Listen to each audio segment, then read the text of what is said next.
Greetings and welcome back to the lab. Today we've got sort of an unboxing and evaluation. Honestly, I've already shot the unboxing part and there's really not much for excitement. It comes with a really kind of cheesy USB cable. I have better cables. It comes with that, and it comes with a box. That's all you get. There's no real instructions. There's some stuff printed on the box, but what I'm going to do is kind of go over some of the specifications, at least as stated in the listing, and what I've discovered about this, so that hopefully it'll help somebody.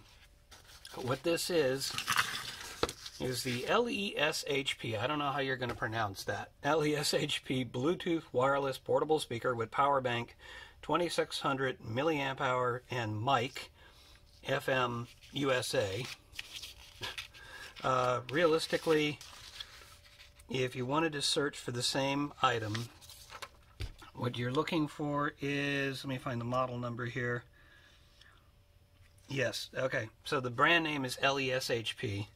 The model number is DS-716. I'll put that up on the screen. I printed out the specifications, but I left the seller out, and I'll tell you a little bit about the why I'm basically kind of redoing this. Is I got the unit and I couldn't, honestly, it looked to me like it wasn't working. And I will prove to you right now that it does actually work, but it's a little tricky. Just to give you some of the layout of this thing, there is a button here for a little flashlight, just a little LED. It is not very bright, honestly. You've got the auxiliary in, which I haven't tested yet. You've got the micro USB, I believe it is. It's either mini or micro. It's the one that's more standard for most phones nowadays, unless it's an Apple. You've got a USB, which I believe the idea here is this is a USB for input. There is a corresponding, there's a USB for output up here, which kind of makes more sense. If you were to plug something in, you kind of want it coming out the narrow end. There is a TF card slot, and I believe that's actually the same thing as a micro SD card. And so I have one of those prepared to try out. And there's the button, like I think I said, for the flashlight. I will tell you there's 4 little dots here, 4 little holes for potentially for LEDs. You would think that that would be to tell you the battery level, so you could like turn it on and it would light up with only 2 of them if it's half full, that kind of thing. Unfortunately, it looks to me like there's one LED underneath the first one and it just shines to all 4 of them. So really, it's just telling you whether it's alive or dead. And for the longest time, I thought it was completely dead. On this side, you've got buttons for, and they're really hard to look at, especially in bright light, because the reflection kills the ability to see what it is. But I know this first one is the power button. And the third one from the end is play and pause. So let's see, if I flip this thing around, it'll probably make more sense. I believe that's going to be rewind, and that's going to be fast forward.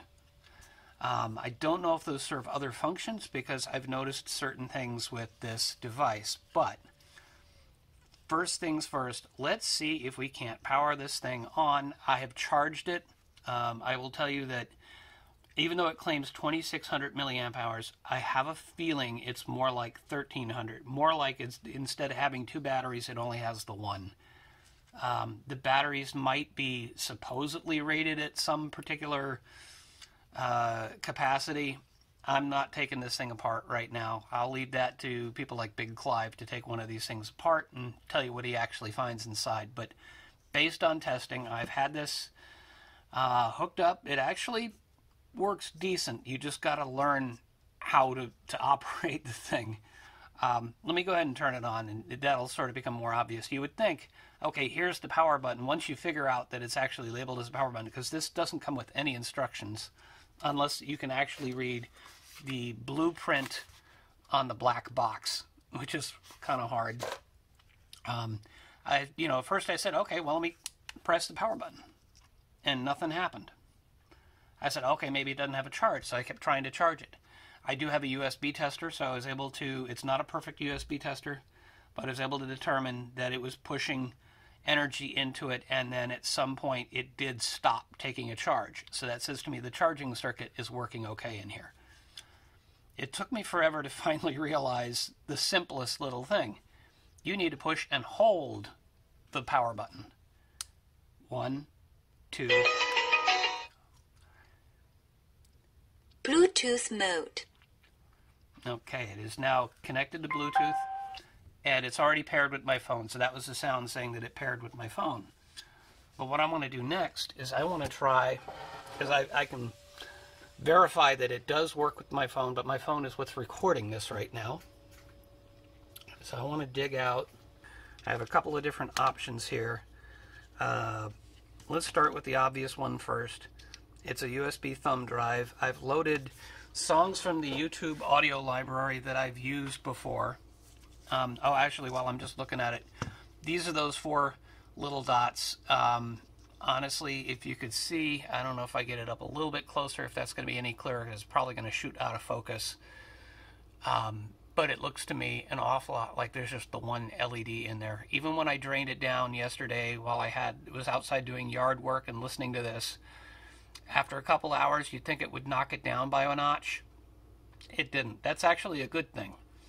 It looked like it only consumed about 200 milliamp hours, or that's what it took to recharge back to full after about 2 hours. So I'd say about 200 milliamps for 2 hours. It depends also on the volume, and that's a whole other thing. But I want to try plugging this in and see. So you're going to find out when I do what it does, how it reacts. Play by USB drive. Okay.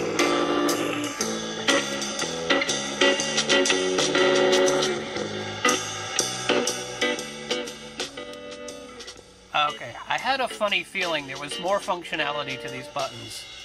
So let me pause. So I'm going to push this button here, the second one from my finger, and that paused it. And it looks to me like this is not only fast forward. If you click it quickly, it'll fast forward, but if you hold it down, it'll actually raise the volume, and the button here seems to lower the volume. Let me try that again. I'm going to try the fast forward and rewind. So fast forward. Yeah, and that's not... Let's see if we can... Yep, raise the volume. Lower.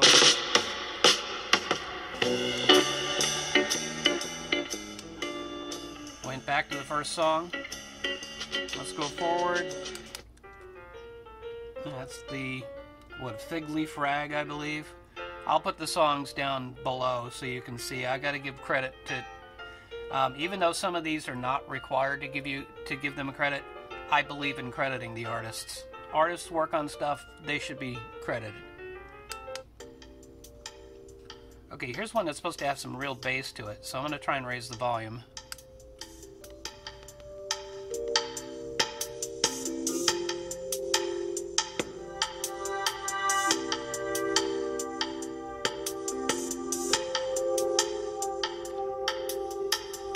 Okay. Not a whole lot of bass response there. I think that's more Kevin MacLeod. So anyway, that sort of gives you an idea what these sound like. So now I'm going to pull this out of FM mode. Interesting. Okay,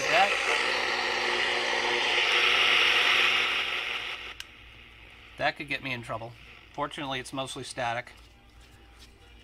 Let me see if I can tune something in. I'm going to guess that the forward, fast forward and rewind buttons are probably for tuning. Also, the idea with the FM is if you want an antenna, you want to plug something into the earphone, or actually I guess that's an input jack, an auxiliary input jack. You want to plug something into that and just leave it dangling. It acts as an antenna. But let me see if I can actually get, and I'll only be able to do a few seconds if I can find a radio station here.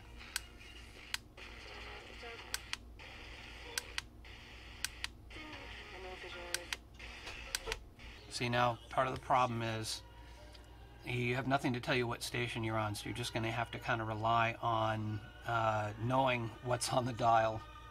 Alright, I've played around with the FM a bit, actually quite a bit, and without an antenna plugged in, I think what it's actually doing is it's found like a couple of stations and it's just bouncing back and forth between them. But there is something interesting about it. It seems like when I first bring up the station, it may not be all that clear, and then it somehow searches for it. It's shifting the frequency just slightly so it can actually lock in on the signal. So it does a really nice job of pulling in those signals. Unfortunately, most of what's here I may get flagged for, so I'm going to have to do this very quickly. So what I'm going to do is I'm going to bring the volume up, and then I'm going to switch stations, and you'll get to hear it sort of searching.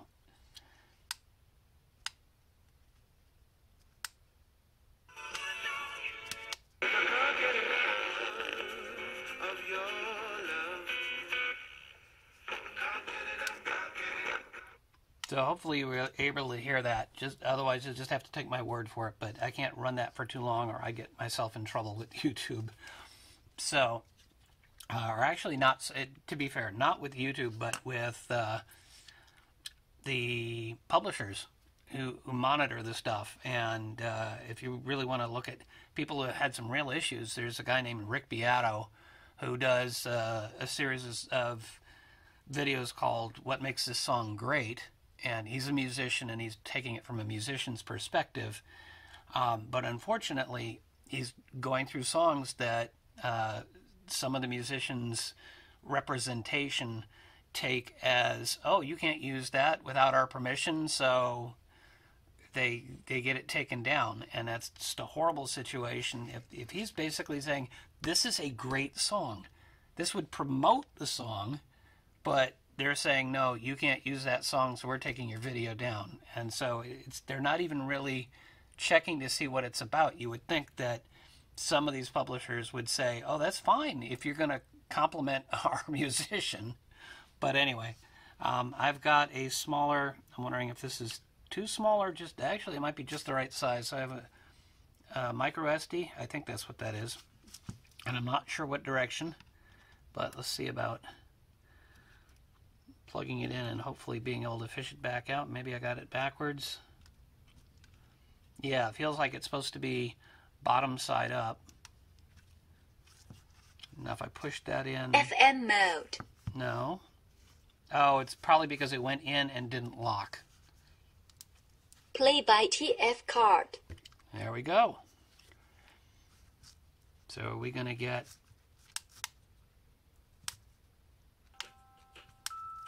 Okay, just needed to turn it up.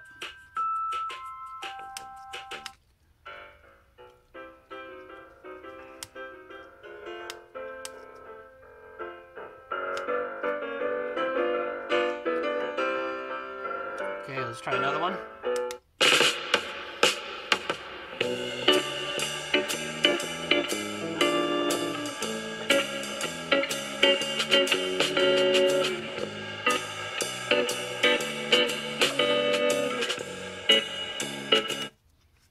Hopefully that gives you some representation to what's going on. I'm going to pop this out, and it's probably going to go back to FM. FM mode. Yeah.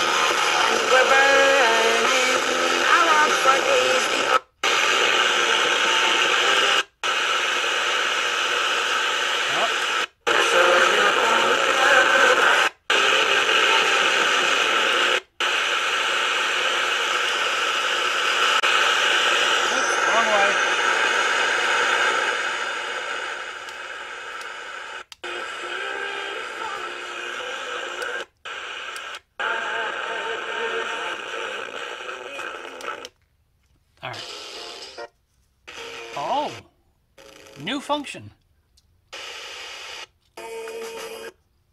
It's scanning. So, okay, let me see. They should be short enough that I don't get a strike. But let me see if I can find one to lock in on.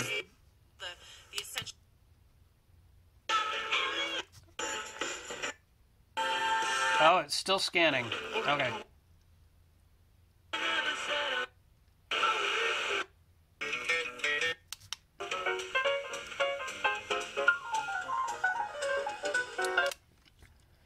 Okay, that appears to be Bluetooth scanning. mode. And what I've also discovered here now is that the power button is also the mode switch button. So just to run through this quickly, aside from all the interfaces and everything, what the buttons do, that's really one of the keys. So let me start on this side that we have this button here for the flashlight. And if you just simply click it, it doesn't do anything like so many other buttons. But if you click and hold, it'll turn on the light. And it really is not all that bright.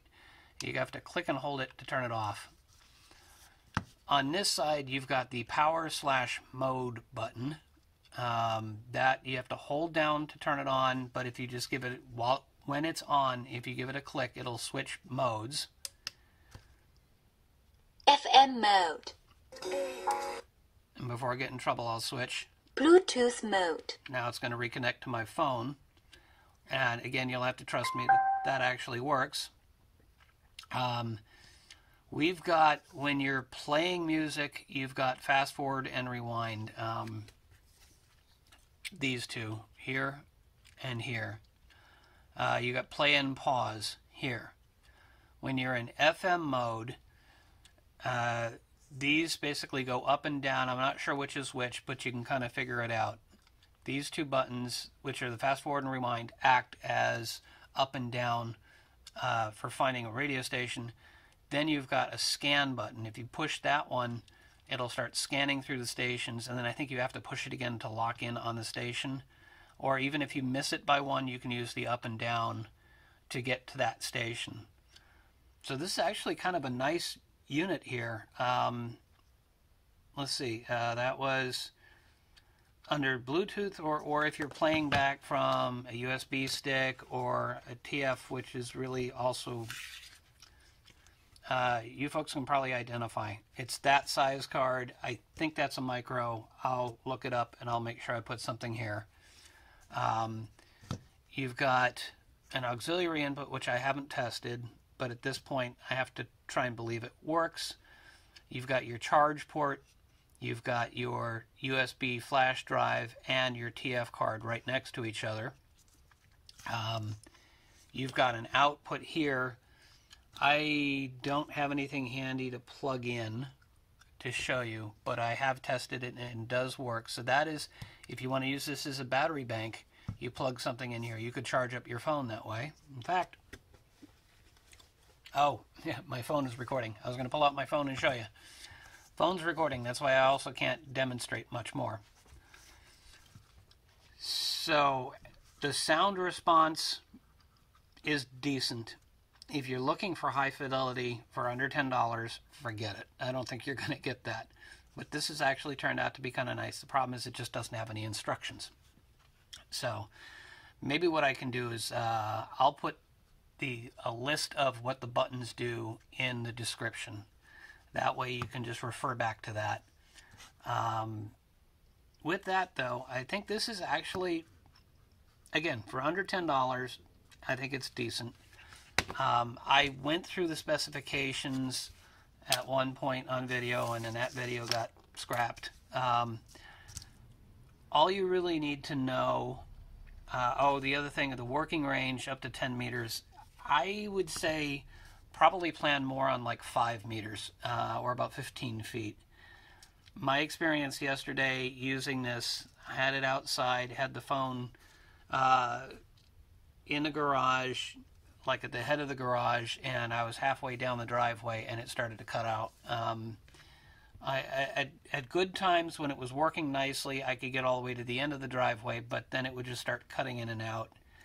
So plan on more like 15 feet, but at least it gives you some option. You know, if you've got your phone here and the speaker here, the speaker is handling all of the heavy power. Your phone is only using the Bluetooth. And I mean, this is consuming power for Bluetooth and for the actual amplification and speaker. So that's a good thing. That'll preserve some of the battery on your phone. What else? Some of the specifications might be questionable. The idea that it's 2600 milliamp hours, I'm not sure about that. I have yet to drain the thing fully and then recharge it to figure that out. But it could also be a situation where the charge circuit only allows it to discharge to a certain point and doesn't allow you to get the full 2600 out of it. So I don't know. That'll come in time. I'll figure it out. But I will say that I got a couple hours of play time and didn't have to recharge it that much. So the claim that it'll play for 10 hours, I think that's somewhat believable. And with that, I think I've pretty much given you all I can give on this particular unit. It's decent. It just seriously lacks in instructions. So I think that's it. Appreciate you checking this video out. If you liked it, go ahead and click that button. If you feel like subscribing to see some of my other content, I have wide-ranging content. I have my electronics content. I also have my gardening content.